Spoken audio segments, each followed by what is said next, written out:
नमस्ते, मी योगेश कुटे. लेट्सअप खबर बातमध्ये तुम्हा सर्वांचं पुन्हा एकदा स्वागत.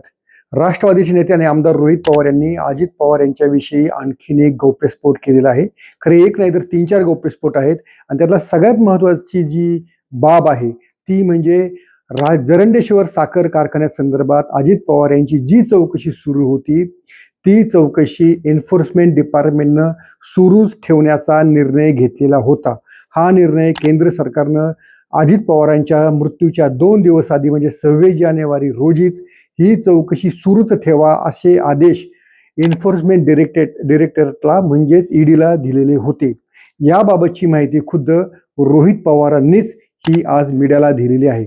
म्हणजे जे अजित पवार आपली चौकशी बंद व्हावी म्हणून किंवा आपल्यावरचं ईडीचं बालंट जावं म्हणून भाजपसोबत आले होते, भाजप मात्र त्यांना त्या पद्धतीने सोडायला तयार नव्हती. अशाच प्रकारचा अर्थ आज रोहित पवार यांच्या गौप्यस्फोटातून स्पष्ट झालेला आहे. रोहित पवार आणि अजित पवार यांच्यासह पवार कुटुंबियामधल्या अनेकांवरती राज्य सहकारी बँकेच्या मार्फत जरंडेश्वर आणि इतर जे सहकारी काही साखर कारखान्यांची खरेदी विक्री झालेली आहे त्याबाबत त्यांच्यावरती आरोपपत्र ठेवण्यात आलेलं आहे. याबाबत EOW म्हणजे आर्थिक शाखेकडून देखील याबाबत चौकशी झालेली होती. आर्थिक शाखेने याच्याबाबत FIR नोंदवलेला होता. मात्र याच्यामध्ये कोणताही तथ्य नाही असा अहवाल हा EOWने दिला. मात्र ईडीनं आम्हाला या प्रकरणाचा अजून तपास करायचा आहे असं न्यायालयाला सांगितलेलं आहे. ही बाब अजित पवार यांच्या मृत्यूच्या 2 दिवस आधी घडल्यामुळं याबाबत आता अनेकांच्या भुवया उंचावल्या गेल्या आहेत. EOW म्हणजे राज्य सरकारच्या अखत्यारीत काम करणारी पोलिसांची यंत्रणा, ती एकीकडे क्लीन चिट देते, दुसरीकडे केंद्र सरकारच्या ताब्यातील ईडी ही मात्र अजून तपास करायचा आहे म्हणून ही फाईल तशीच पेंडिंग ठेवते. अजित पवारांवरची टांगती तलवार कायम ठेवण्याचा प्रयत्न केंद्र सरकारचा होता म्हणजेच भाजपचा होता की काय असा संशय हा रोहित पवार यांच्या गौप्यस्फोटातून पुढे आलेला आहे. आता याबाबत रोहित पवार यांनी आणखीन पुढे असं म्हटलेलं होतं की अजित पवारांनी आमच्या विलिनीकरणाच्या ज्या काही चर्चा सुरू झालेल्या होत्या त्या आता आम्ही थांबवत आहोत. पण रोहित पवारांना किंवा विलिनीकरणाच्या चर्चा करणाऱ्या शरद पवार यांच्या पक्षातील नेत्यांना असा प्रश्न विचारण्यात येत होता की तुम्ही विलिनीकरण करणार होते याचा अर्थ तुम्ही भाजपसोबत जाणार होतात का, एनडीएचे घटक पक्ष म्हणून तुम्ही सहभागी होणार होता का. यावर उत्तर देताना रोहित पवार यांनी देखील हुशारीने उत्तर दिलेलं आहे आणि त्याचे 2 अर्थ निघू शकतात.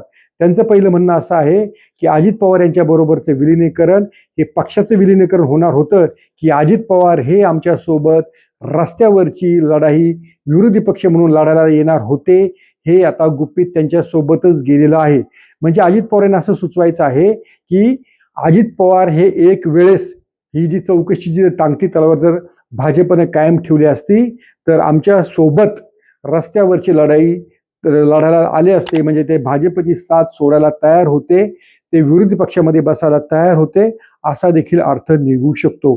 त्यामुळं रोहित पवार यांनी ईडीची चौकशी सुरू ठेवण्याच्या निर्णयावरून अजित पवार यांच्या मनामध्ये खळबळ होती. अजित पवार हे मनानं नाराज होते असं देखील सांगण्याचा प्रयत्न केलेला आहे. याच्या पुढे जाऊन त्यांनी असंही सांगण्याचा प्रयत्न केलेला आहे की अन्न व औषध प्रशासन मंत्री नरहरी झिरवाळ यांच्या कार्यालयातील लिपिक जो लाच प्रकरणामध्ये अडकला आहे त्याच्या मागे देखील मोठं षडयंत्र असल्याचं त्यांचं म्हणणं आहे. ते षडयंत्र त्यांनी कसं सांगितलं, ते असं म्हणाले की विलिनीकरणाच्या चर्चेला किंवा विलिनीकरण व्हावं असं वाटणाऱ्या नेत्यांमध्ये जे कोणी होते त्याच्यामध्ये नरहरी झिरवाळ हे अजित पवार यांच्या पक्षातील पहिले नेते होते.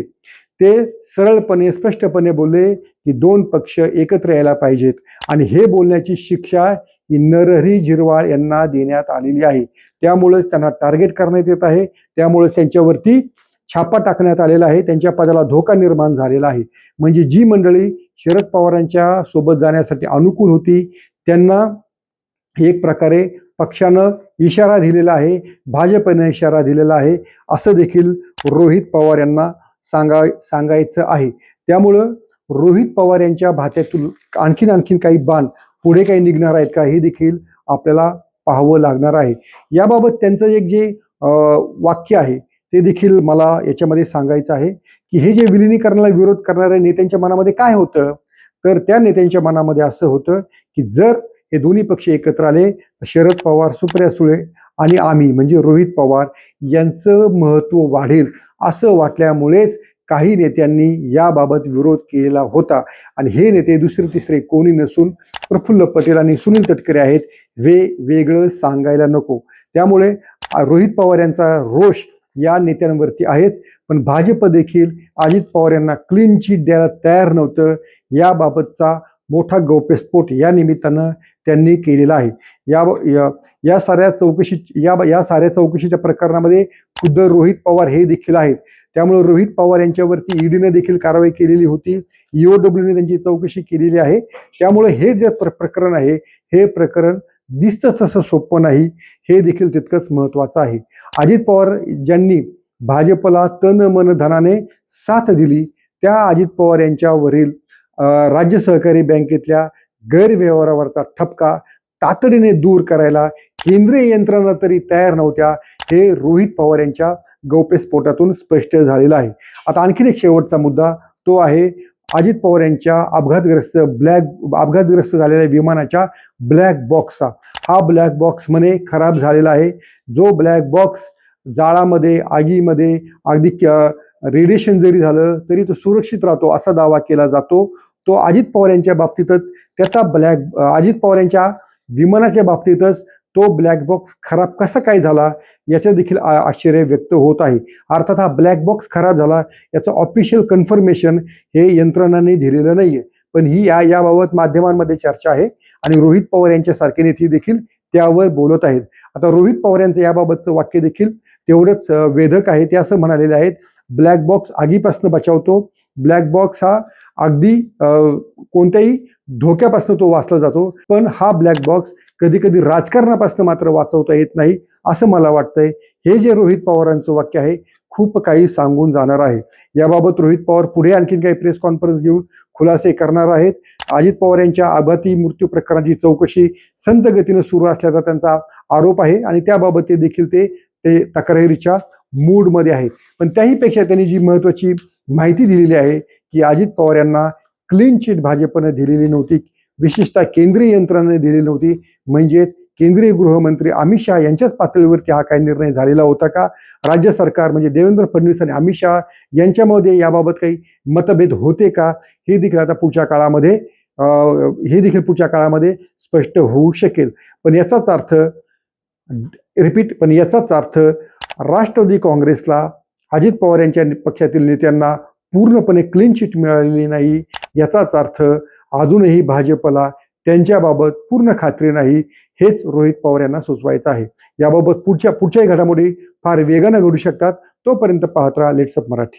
सोशल मीडियाच्या भाऊ गर्दीत विश्वासार्हतेने चकाकणारे नाव म्हणजे लेट्सअप मराठी. सगळ्या नागरिकांना ती स्पीच लेट्सअप वरील मुलाखती म्हणजे विचारांचा खजिना. त्यानंतरच्या निवडणुकीमध्ये मला सोडून गेले. बातम्या केवळ वस्तुस्थिती सांगणाऱ्या, न प्रोपगंडा, फक्त जनतेचा अजेंडा. क्योंकि आने वाला कल जाने वाला है, जाने वाला कल आने वाला है. राजकारण, मनोरंजन असो की क्रीडा क्षेत्र, महाराष्ट्राची स्पंदने संवेदनशीलतेने टिपणारे माध्यम म्हणजे लेट्सअप मराठी. जगासोबत एक पाऊल पुढे राहण्यासाठी लेट्सअपचे ॲप, सोशल मीडिया आणि वेबसाईट सोबत कनेक्टेड रहा.